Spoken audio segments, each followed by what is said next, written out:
मान लीजिए लैंग्वेज है आपका सिग्मा क्लोजर और अल्फाबेट आपका है ए कोमा बी। तो जैसा कि हम ऑलरेडी आपको बता चुके हैं कि एक लैंग्वेज के लिए मोर than one regular expression exist कर सकती है, ठीक है ना।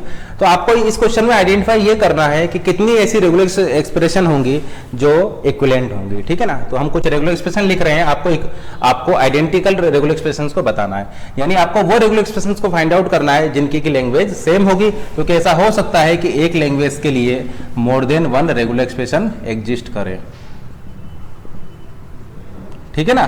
तो हो सकता है कि सेम लैंग्वेज के लिए आपका more than one regular expression exist करे। अब लैंग्वेज है आपका set of all strings which can be formed by using A and B. A और बी से मिलाकर आप जो भी स्ट्रिंग्स बना सकते हैं वो सभी स्ट्रिंग्स का सेट आपका लैंग्वेज है, या आप बोल सकते हैं इसको यूनिवर्सल लैंग्वेज भी बोलते हैं, क्योंकि इसमें आपका सभी स्ट्रिंग्स आ जाएंगे, ठीक है ना।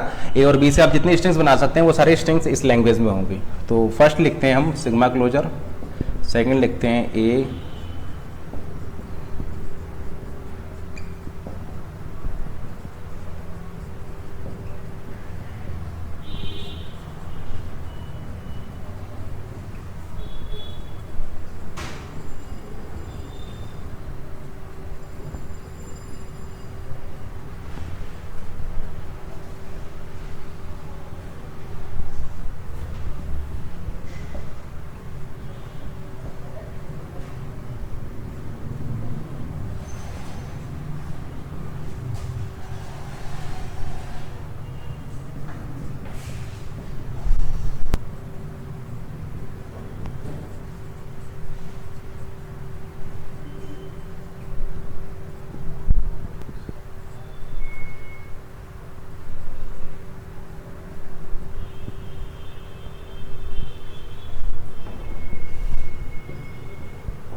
L is equal to sigma closure.